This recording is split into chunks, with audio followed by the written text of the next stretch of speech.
takok tentang apa itu menjamak sholat di rumah itu boleh atau tidak. Itu ketika tak jawab ono wong sing fanatik madhab kelihatannya dia itu gak bisa jamak itu untuk safar. Ndak, ada dalilnya jamak tidak safar itu ada dalilnya. Ya, ono dalile. Jadi syariat yang di dalam safar itu ya keringanan di dalam safar itu boleh jamak dan boleh ngosor, diringkes boleh di sholat itu. Tapi nek di rumah ketika ada udzur itu boleh jamak tapi tidak boleh ngosor gitu loh. Jamak boleh ketika ada udzur, jamak boleh. Mulai Rasulullah itu pernah Rasulullah jamaah Rasulullah Shallallahu Alaihi Wasallam ini termasuk diantara keringanan di dalam kita beragama. Mulai agama itu aslinya mudah. Saya mudah ketika tahu, ketika mau belajar, gak mau ya bingung terus. Iya. Ya ta ya. Belajar dadi ngerti, bingung bareng kok abu bakulan ning halaman masjid ya bingung neh kok ana fatwa liyane bingung neh. Ngono. Nah, ya. Engko sik iku. Ya iki keringanan ya.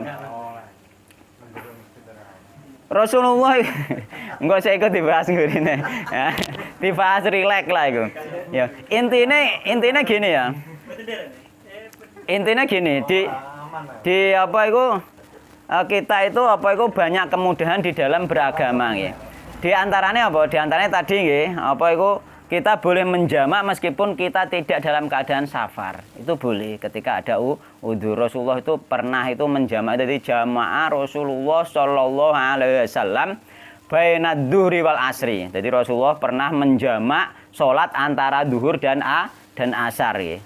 Ya, wal maghrib apa itu wa bainal maghribi wal isya'i dan antara maghrib dan isya nggih bil madinati di Madinah min ghairi khaufin wala matorin nggih tidak dalam keadaan takut dan tidak dalam keadaan hujan. Mergo hujan boleh kan, hujan kita menjamak kan boleh nggih. Dan ning riwayat liyane min ghairi khaufin wala safarin tidak dalam keadaan takut dan tidak pula dalam keadaan safar. Ketika dalam keadaan di rumah pun ketika kita itu ada udzur ya sehingga sholat itu harus dijamak itu boleh dijamak. Misalkan sampean sakit. Ya, sakit yang mengharuskan misalnya susah untuk berwudu misalnya. Boleh misalnya sampean menggabungkan dua sholat antara zuhur dan asar atau maghrib dan isya misalnya dalam keadaan sakit. Dan ini perlu juga disampaikan nanti sehingga orang-orang yang sakit terutama yang di rumah sakit pula iku misalnya wudune terus piye wudu bola-balik kan gak iso ning rumah sakit berbaring dan lain sebagainya umpama diwuduni keluarganya juga susah juga kan. Nah wudu sekali untuk dua sholat bisa dijamak itu termasuk udzur. Enak toh? Enak ya toh ya. Banyak keringanan sebenarnya cuma kadang-kadang kita tidak tahu orang sakit bisa. Subuh masa ana dijamak iki yo aneh-aneh wae. Aja ngawur ngono.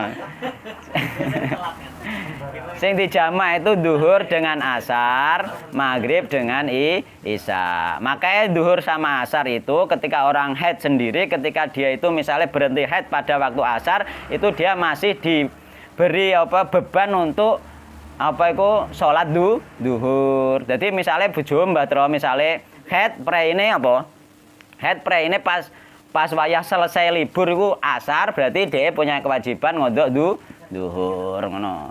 Engko umpama bare haid iku misalnya isya duwe masih punya kewajiban ngodok maghrib gitu. Jadi antara duhur dan isya sama maghrib dan antara duhur dan asar sama maghrib dan isya itu bisa dijamak, bisa dijadikan satu waktunya ya. Jadi itulah nanti ketika kita itu mau terus belajar itu banyak kemudahan-kemudahan.